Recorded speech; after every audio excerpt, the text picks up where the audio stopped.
صابون الجليسرين اللين شبه الصابون المغربي شوية. انا عملته كأني هعمل صابون جليسرين. بس الفرق ان انا استعملت هيدروكسيد البوتاسيوم بدل هيدروكسيد الصوديوم. اهم حاجة قبل ما ابتدي الوصفة زي كده، لازم اكون حاطة جنبي بشكير مبلول، والنضارة بتاعتي والكمامة والجلافز القفازات، لان هيدروكسيد البوتاسيوم، وكمان ان انا هشتغل بكحول ايثيلي 96، فالموضوع مش هزار يعني. خدت الحلة وهنزل بالمكونات بتاعتي فيها. هاخد من الستيريك اسيد اخدت 100 جرام، يعني 30% من الوصفة.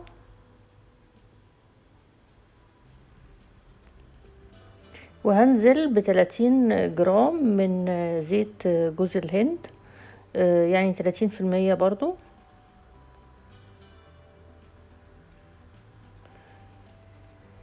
وبرضو 100 جرام يعني 30% من حمض الأوليك.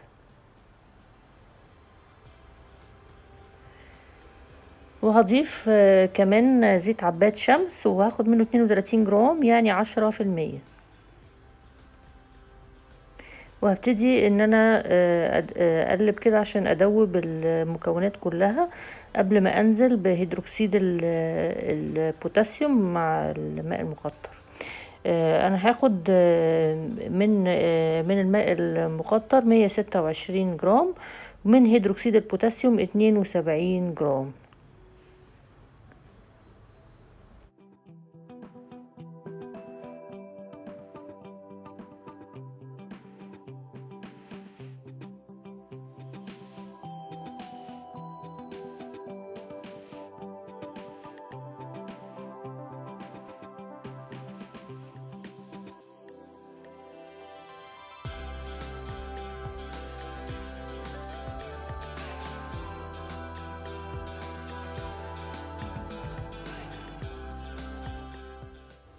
هنزل بمحلول هيدروكسيد البوتاسيوم بعد ما الزيوت بتاعتي دابت مع حمض الشمع، وبنزل وبقلب بسرعة بمضرب سلك، وطبعا هو بيفور شوية، فما تخافيش وخليكي سريعة وركزي يعني.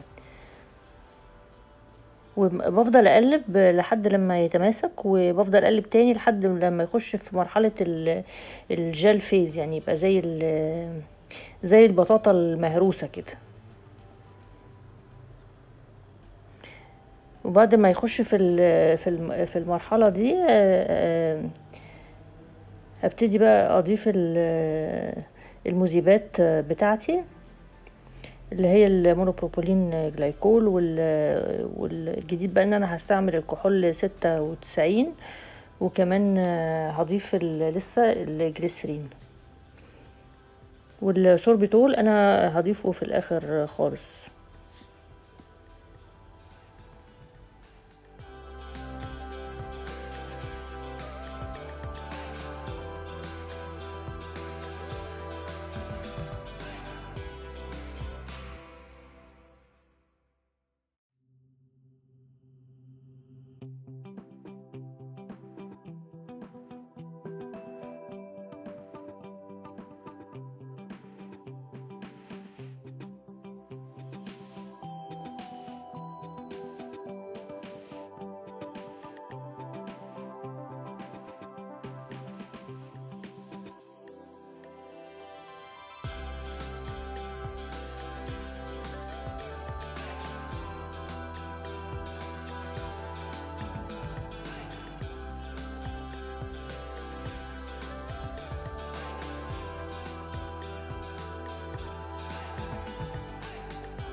هنزل بالمونوبروبولين جلايكول 265 جرام، وده 50% من قيمة الصابون. عايزاكم ترجعوا للفيديو اللي هو شرح مذيبات صابون الجليسرين. وبقلب وهنزل وراه على طول دلوقتي بالجليسرين، والجليسرين بيكون 10% من الوصفة، يعني هيبقى 53 جرام.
هضيف 239 جرام من كحول 96، يعني 40% من قيمة الصابون. وانا بنزل بالكحول طبعا ببقى واخده بالي كويس قوي، وبنزل في نص الحلة بالظبط، وبنزل بسرعة، وببقى موطية النار شوية، بكون حذرة يعني.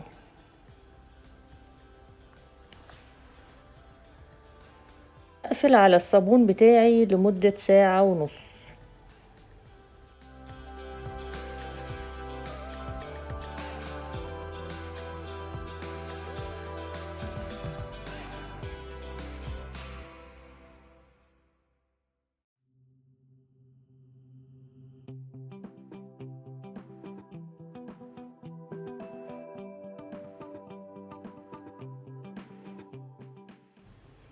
وبعد ساعة ونص فتحت على الصابون بتاعي، وبضيف 200 جرام من السوربيتول. لو انتي ما عندكيش سوربيتول تقدري تعملي محلول سكري بدرجة حرارة الغرفة، 100 جرام سكر و100 جرام ماء مقطر، وتدوبيهم مع بعض وتضيفيهم، مش هيجرى حاجة، هي نفس النتيجة. وشايفين اول لما ضفت ابتدى يبقى يعني ابتدى يبقى معجون لين كده، لزج كده شوية. وطبعا هنا هو بيلمع اكتر من الصابون المغربي، لان ده فيه جليسرين وفيه مذيبات وفيه كحول، فبيديله لمعة حلوة يعني، غير الصابون المغربي خالص. هنعمل منه وصفات سكرابز كتير جدا، انا عاملاها عشان السكرابز كتير قوي. هنعمل سكرابات كتير قوي، هتشوفوا الفيديوهات اللي جايه على طول يعني، لولا بس ان الفيديو ده هيبقى طويل كنت نزلت لكم فيه السكرابز، بس هيبقى المده طويله فمش هينفع احمل كل ده على النت يعني. وهنا بعد لما يعني شلت الصابون من الحل، نعمل بقى التست بتاع الفومينج، نشوف الرغوه. رغوه جامده جدا، وفي نفس الوقت الصابون طبيعي 100%، ما فيهوش يعني سيرفاكتنس، ما فيهوش معززات رغوه. واقيس البي اتش، شايفين البي اتش 7، ممتاز جدا جدا جدا يعني، لانه الطبخ صح. شايفين بقى الجلاسي جدا يعني، لامع كده وناعم كده ومطاطي، جميل قوي. طبعا هو لما بينشف بيجمد. وهوريكم بقى في الفيديوهات الجاية لما نيجي نضيف الاضافات هنضيفها ازاي وهنعمل ايه.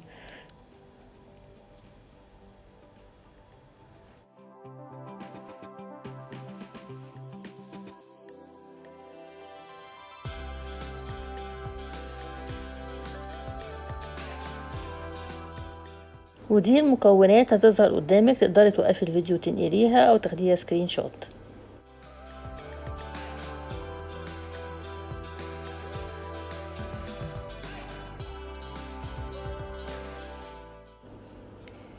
وده الصابون اللين بتاعي، وان شاء الله الفيديوهات اللي جايه كلها سكرابات تحفه هتعجبكم جدا.